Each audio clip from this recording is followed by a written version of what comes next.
శ్రీ కంచి పరమాచార్య లీలలు. ఈ వీడియో చివరి వరకు చూడండి. నచ్చితే ఒక లైక్ చేసి మీ ఫ్రెండ్స్కి షేర్ చేయండి. మా ఛానల్ ఎంకరేజ్ చేయండి. అలాగే మరిన్ని వీడియోస్ కోసం సబ్స్క్రైబ్ చేసుకొని పక్కనే ఉన్న బెల్ ఐకాన్ ప్రెస్ చేసి ఆల్ అనే నోటిఫికేషన్స్పై క్లిక్ చేయండి. స్వామివారు మాయమయ్యారు, అదేంటో చూద్దాం. ఆ రోజు శ్రీమఠంలో చాలా గందరగోళంగా ఉంది. పరమాచార్య స్వామివారు ఎక్కడా కనబడడం లేదు. ఉండగా ఇంతమంది సేవకులు ఎప్పుడూ వారి చుట్టూ ఉండగా స్వామివారు ఎలా మాయమయ్యారు? ఇంతమంది శిష్యులు కాపలా వాళ్ళు ఏం చేస్తున్నారు అని సీనియర్ మేనేజర్ కనబడ్డే వాళ్ళందరినీ చెడామడా తిట్టేస్తున్నారు. ఎప్పటిలాగే ఆ ఉదయం కూడా గడిచింది. మామూలుగానే స్వామివారు తెల్లవారుజామునే లేచి స్నానాదులు కావించి రోజూ చేసే గంట జపం ముగించి త్రిపుర సుందరి సమేత చంద్రమౌళీశ్వర ఆరాధన చేసి వచ్చిన భక్తులందరికీ తీర్థప్రసాదాలు ఇచ్చారు. మరలా స్నానం చేసి అనుష్ఠానం చేసుకొని భిక్షకు వెళ్ళారు.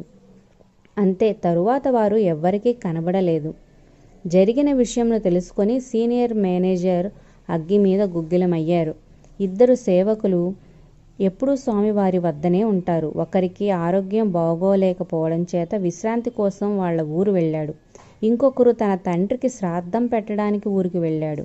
స్వామి గురించి పూర్తిగా తెలియని కొత్తగా చేరిన అంతరంగికుడు స్వామితో ఉన్నాడు. స్వామివారు భిక్ష స్వీకరించడానికి వెళ్ళగానే ఇతను ఒక కునుకు తీద్దామని వెళ్ళాడు.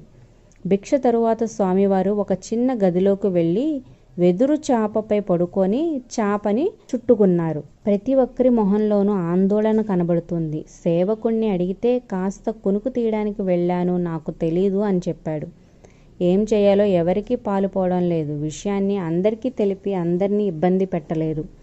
అలాగని స్వామివారు ఎక్కడున్నారో వెతకకుండా ఊరికే కూర్చోనూ లేరు. స్వామివారు అలా చాపలో చుట్టేసుకొని ఉన్నారని ఎవరూ ఊహించలేకపోయారు. చివరికి సాయంత్రం 5:30కి అనుష్ఠానం కోసం స్వామివారు లేచి వచ్చారు. చంద్రమౌళీశ్వర పూజ మందిరంలోకి వచ్చి భక్తులకు దర్శనమిచ్చారు. అప్పుడు అందరూ ఊపిరి పీల్చుకున్నారు. అంతలోనే చాలా జరిగిపోయింది.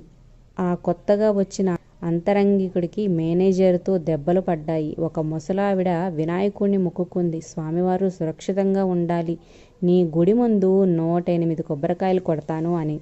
అమ్మా కామాక్షి, నీకు పాలాభిషేకం చేయిస్తాను తల్లి, పరమాచార్య స్వామివారు తిరిగి రావాలి అని ఇంకో ఆవిడ మొక్కుకుంది. ఇంకో ఆవిడ ఏడుకొండల వాడికి మొక్కుకుంది. శ్రీనివాస మహాస్వామివారిని వెతికి తెచ్చివు, నేను అంగ ప్రదక్షిణ చేస్తాను అని. మహాస్వామి వారిని చూడగానే సీనియర్ మేనేజరు పరుగున వెళ్ళి సాష్టాంగ నమస్కారం చేసుకొని ఆనందంతో జరిగిన విషయమంతా చెప్పాడు. మీరు కనబడపోయేసరికి మేమందరం అల్లాడిపోయాము. మీరు క్షేమంగా ఉండాలని అందరూ మొక్కులు మొక్కుకున్నారు అని చెప్పాడు. అందరూ నా కోసం మొక్కులు మొక్కుకున్నారా? మర్చిపోకుండా మీరు మీ మొక్కులు తీర్చండి. నేను 100 ఏళ్ళు బతుకుతాను, మీరేమీ భయపడొద్దు అని అభయం ఇచ్చారు. తరువాత స్వామివారు ఆ కొత్త సేవకుడిని పిలిచి సమాధానపరిచారు. నీకు తగిలిన చెయ్యి దెబ్బలు మధ్యాహ్నం పూట పడుకున్నందుకు కొట్టారని భావించు. అనవసరమైన నిద్ర శాస్త్ర సమ్మతం కాదు అని ఏవేవో విషయాలను పాత సంఘటనలను చెప్పి అతన్ని ఉల్లాసపరిచారు.